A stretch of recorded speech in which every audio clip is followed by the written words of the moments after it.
Red light? Okay. All right, so today we're going to be doing our very first duo video with me, Kathy from Healthy Happy Life. And me, Jenna from ChoosingRaw. And today we're going to be making for you guys some delicious summer treats.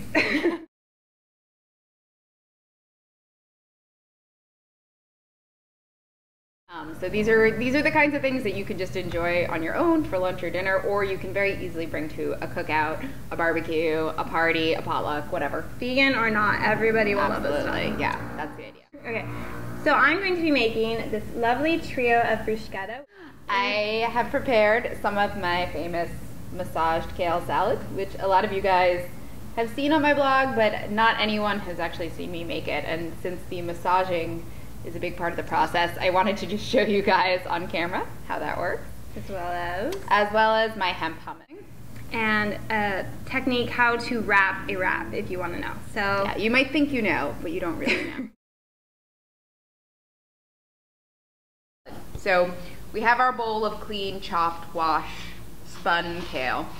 And what I always like to put in my kale salad is red peppers, right here, like sort of a fine dice, and shredded carrot. So I have my kale salad, and right here I have my outstanding miso sesame dressing. I want to watch. You want to watch? She's going to watch.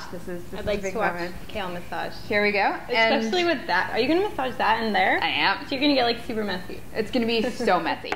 You can do any variety of things with this. You can also use any olive oil based dressing, pretty much any dressing that has fat in it. It gets a lot harder when you're trying to do a lower fat dressing because the kale doesn't really get that nice wilted texture. So you can try, but I usually have success if I'm using like a tahini or some sort of nut butter base or an avocado or an oil. Keep paper towels handy. You will need them. And a lot of people think that you can eat kale raw, believe it or not. After cook it, you have to steam it to break down the toughness of such a thick green, but you don't. You can absolutely eat kale raw. No. There are very few vegetables that can't be eaten raw. Beets?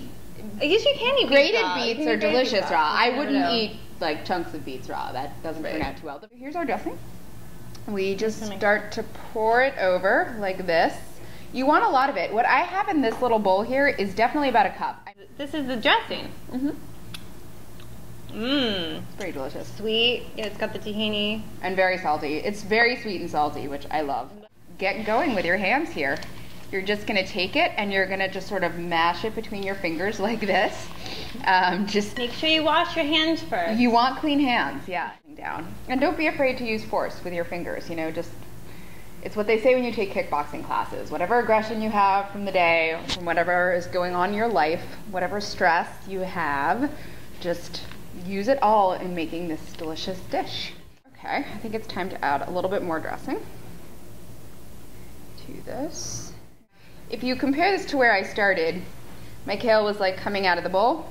I'm already kind of wilting it down quite a lot, and that's exactly what's supposed to happen. You're truly breaking down the kale with the acid from the dressing and the fat and the salt. So that's exactly what should be happening. I'm going to taste this. Home cooks, always taste as you go. I think it was perfect. I think it's totally delicious. The only thing we're going to do now is add the rest of our vegetables. I'm adding about a cup of the diced red pepper, maybe a little bit more, maybe a cup and a quarter, and this is about a cup of grated carrot.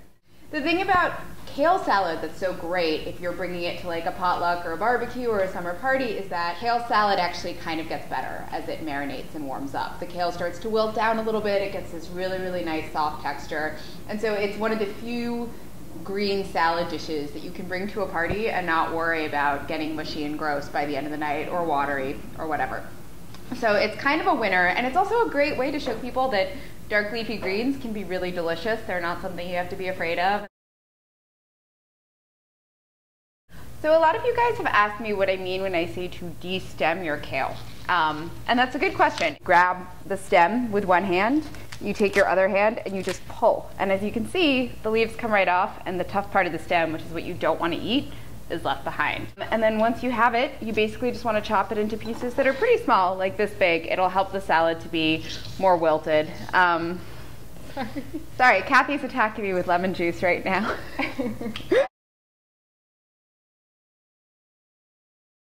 The nice thing about this hemp hummus is that not only does it taste a little bit different from normal hummus, it's a little bit nuttier, and it has a kind of richer flavor. But if you're bringing these dishes to a summer party, one of the questions you may get asked is, oh, you're vegan, where do you get your protein?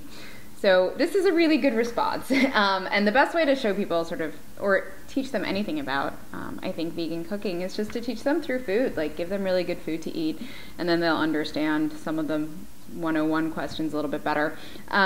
This hummus has chickpeas, which are really high in protein, and it also has hemp seeds, which are a great source of complete protein. They have all the essential amino acids, and they're also full of heart-healthy fats. So they're just a really, really, really nutrient-dense food. I use them in everything, as anyone who reads my blog knows. I made today's batch in a Vitamix, which means that I put chickpeas, lemon juice, tahini, and hemp seeds all in, and a little bit of water if you need it, along with sea salt and any other seasonings you want together. And what you end up with is this really nice, creamy, sort of nutty, tangy mix. And you can see the texture, nice and thick, which is how I like my hummus. And it's a wonderful thing to put into sandwiches. You can serve it with crackers or dip, and it's delicious in wraps. Really, really a great dish to bring anywhere with you or just to enjoy on your own.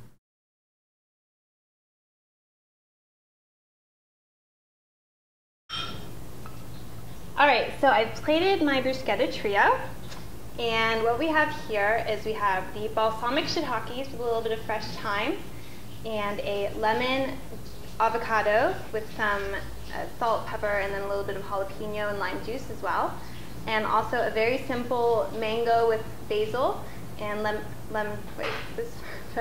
this one had lemon juice, this one had lime juice, and this one had the vinegar, balsamic vinegar. You can make one, or you can make three, or you can add the tomato bruschetta, whatever. And I'm just going to taste this one because it looks really good. Not cute, eating on camera. It's totally cute. No, it's really good. Okay, so I'm going to show you how to actually wrap a wrap, because a lot of people ask me how I get the wrap wrapped. And I know it's hard. I used to watch the people at Chipotle, and I used to be like, how the heck are they stuffing all of that into the wrap? I'm just going to put kind of some of the stuff that we have left over, the avocado, some mushrooms, a few mangoes, into the wrap. A little scoop of the kale. Scoop of the kale. And just plop it in. Hemp hummus. Hemp hummus, sure. Just kind of do this? Yeah, just plop it. All right, so now we're going to wrap our wrap. And this is so exciting, Kathy. You want to make sure that you've warmed your tortilla. You don't want to do this with a raw tortilla because it'll break apart a lot easier. I start by kind of folding here and testing how big this is, and then I'll take my hand and I'll just go like this and kind of go like this. So you're squeezing the filling. This isn't even that much in there, it's easy. But you kind of like just push it back, and you just want to hold it like with both hands. You cradle the filling, and then you push in a little more, you roll a little more, squeeze it, hold it down. Voila. Look at that. So be sure to read more of my recipes on healthyhappylife.com, and also check out my recipes and other bloggers on findingvegan.com, and I tweet from @lunchboxbunch and @findingvegan. And for more easy raw recipes, check out my blog, ChoosingRaw.com, and my Twitter handle is ChoosingRaw, and that's it. So yeah, and do check out Finding Vegan, which Kathy is the mastermind of, because you'll just see photo after photo of really delicious vegan food. Yeah, and if you're trying to eat more vegan food, or just sort of curious and dabbling in it, it's a really great place to get inspired. And the recipes range from raw stuff to sort of like more traditional hardcore cheesy, diet cheesy. Totally. And also food. from like really simple stuff, I think, to like a lot more gourmet. Everything. Yeah, so do check it out. And thank you for joining us today. Thank you guys so much for watching our first duo video. We apologize in advance for any technical glitches. Yeah. Okay. Yay. Yay. Get ready. Yay. Woohoo. Okay. Let's just do one more intro just in case that one was weird. Sucked.